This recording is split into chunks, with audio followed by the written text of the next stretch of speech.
Hello viewers, আসসালামু আলাইকুম। BD কন্টেন্টের পক্ষ থেকে অভিনন্দন। ভিউয়ার্স, চাকরি বা ভিসা সহ নানা প্রয়োজনে পাসপোর্ট সাইজ ছবি তোলার প্রয়োজন পড়ে। আপনি চাইলে কিন্তু আপনার হাতে থাকা স্মার্টফোন দিয়ে খুব সহজেই পাসপোর্ট সাইজ ছবি তুলতে পারবেন। তো চলুন সেই প্রসেসটাই দেখাই। তো ভিউয়ার্স, প্রথমে আপনাদেরকে আপনার স্মার্টফোন দিয়ে একটা সুন্দর করে একটা ছবি তুলে নিতে হবে। তারপর আপনাকে গুগল প্লে স্টোরে যেতে হবে, গিয়ে সার্চ বারে লিখব রিমুভ বিজি। লেখার পর প্রথমে যে অ্যাপসটা দেখতে পাচ্ছেন সেটাকে ইনস্টল করে নেবেন। তো আমি সময় বাঁচানোর জন্য আগে ডাউনলোড করে রেখেছি, তো এখান থেকে আমি ওপেন করছি, আপনারা ওপেন করে নেবেন। তারপর এরকম একটি ইন্টারফেস শো করবে। তো এখান থেকে আমরা আপলোড ইমেজ আছে, এখানে ক্লিক করে দেব। দেওয়ার পর এরকম একটি ইন্টারফেস শো করবে। তো এখান থেকে আপনি নতুন করে ছবি তুলে নিতে পারবেন, অথবা আপনি গ্যালারি থেকে আপনি তোলা যে ফটো সেটা কিন্তু দিতে পারবেন। তো এখান থেকে আমি গ্যালারি সিলেক্ট করছি। তারপর এখান থেকে আমি একটা মডেলের ছবি নিয়েছি, সেটাকে এখানে আপলোড করে দেব। একটু সময় নিচ্ছে। ভিউয়ার্স, ছবিটা কিন্তু আপলোড হয়ে গেছে, এবং কি পিছে দেখতে পাচ্ছেন ব্যাকগ্রাউন্ড কিন্তু চেঞ্জ হয়ে গেছে। তো এখান থেকে আমাদের কাজ হলো যে ফটোটাকে ডাউনলোড করে নিতে হবে। তো এখান থেকে আমি ডাউনলোড করে নিচ্ছি।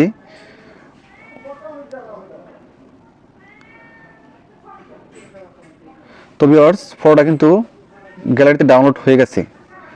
তো এখন আপাতত এই অ্যাপসের কাজ শেষ। তো একটু আমরা বেগে যাব, যাওয়ার পর আবার প্লে স্টোরে যাব। এখানে লিখব পাসপোর্ট সাইজ ফটো মেকার। লেখার পর উপরে যে ভিউয়ার্স দেখতে পাচ্ছেন, উপরে যে একটা অ্যাপস এসেছে সেটাকে ইনস্টল করে নিতে হবে। ভালোভাবে আপনি অ্যাপসের লোগোটা মনে রাখবেন। তো ইনস্টল করার পরে আপনি ওপেন করে নেবেন। তো এখান থেকে আমি ওপেন করছি। তারপর এরকম একটি ইন্টারফেস শো করবে। তো এখান থেকে আমরা কারেন্ট পাসপোর্ট ফটো, তো এখান থেকে আমরা এখানে ক্লিক করে দেব। দেওয়ার পর পারমিশন চাইবে, এখান থেকে পারমিশন দিয়ে দেব। তারপর এখানে আবারও ক্লিক করব, করার পর এরকম একটি ইন্টারফেস শো করবে।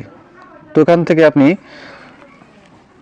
প্রথমে সিলেক্ট অপশন দেখতেছেন, সেখানে পাসপোর্ট সাইজ ছবি বানাতে চান তাহলে এখান থেকে পাসপোর্ট সিলেক্ট করে দিবেন। আর যদি ভিসার জন্য বানাতে চান তাহলে ভিসা সিলেক্ট করবেন।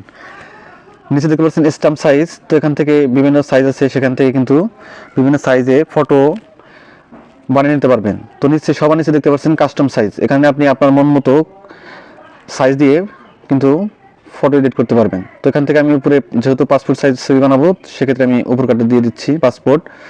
সিলেক্ট কান্ট্রি, এক এক দেশে এক এক সাইজ যে ফটো এডিট করে, তো এখান থেকে আপনাকে কান্ট্রি সিলেক্ট করে দিতে হবে। তো এখান থেকে আমি বাংলাদেশ সিলেক্ট করে দিচ্ছি। নিচে দেখতে পাচ্ছেন সিলেক্ট ফটো। এখান থেকে আপনি যে ফটোটা পাসপোর্ট সাইজে রূপান্তরিত করবেন, তো এখান থেকে সেই ফটোটা দিয়ে দিবেন। তো এখান থেকে আমি গ্যালারি যাচ্ছি, গিয়ে ভিউয়ার্স এই ফটোটা যে দেখতে পাচ্ছেন যে ব্যাকগ্রাউন্ড কালো ব্যাকগ্রাউন্ড, সেটাকে এখান থেকে আমি সিলেক্ট করে নেব। একটু আগে যেটা ব্যাকগ্রাউন্ড রিমুভ করেছি, তো এখান থেকে আমি সিলেক্ট করে দিলাম। একটু আপলোড হচ্ছে।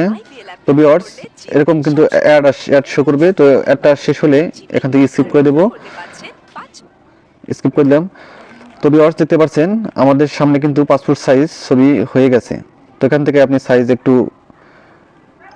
সরানো করতে পারবেন। তো এখান থেকে আমি একটু কাস্টমাইজ করেছি, তো একটু মিডল পয়েন্টে বসিয়ে দিই। দিয়ে দেওয়া হলে এখান থেকে উপরে যে টিক মার্ক আছে সেটাকে তুলে দিবেন।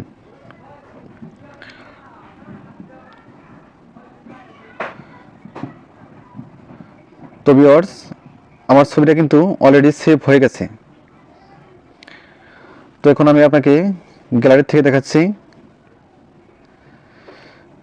তো তার আগে ভিউয়ার্স, আপনি কিন্তু এখান থেকে আপনার ব্যাকগ্রাউন্ড কালারও চেঞ্জ করে নিতে পারবেন। তো এখান থেকে আমি ব্যাকগ্রাউন্ড নিচে দেখতে পাচ্ছেন বিজি কালার, তো ব্যাকগ্রাউন্ড কালারটা ক্লিক করব। করার পর এখান থেকে আপনি আপনার মন মতো কালার দিয়ে ফটো এডিট করতে পারবেন। তো এখান থেকে আমি কালার দিয়ে দিচ্ছি। কালার দেওয়া শেষ হলে আপনি এখান থেকে উপরে যে টিক মার্ক আছে এখানে টিক মার্ক দিয়ে দিবেন। তো এখান থেকে বলতেছে আপনি কোন ফাইলে সেভ করতে চান, জেপিজি, পিএনজি। তো এখান থেকে আমি জেপিজি করে দিচ্ছি। তো ভিউয়ার্স, এখন কিন্তু আমার ফটোটা অলরেডি সেভ হয়ে গেছে। তো এখানে আমি আবার গ্যালারি চলে যাচ্ছি। দেখতে পাচ্ছেন ফটোটা কিন্তু অলরেডি সেভ হয়ে গেছে।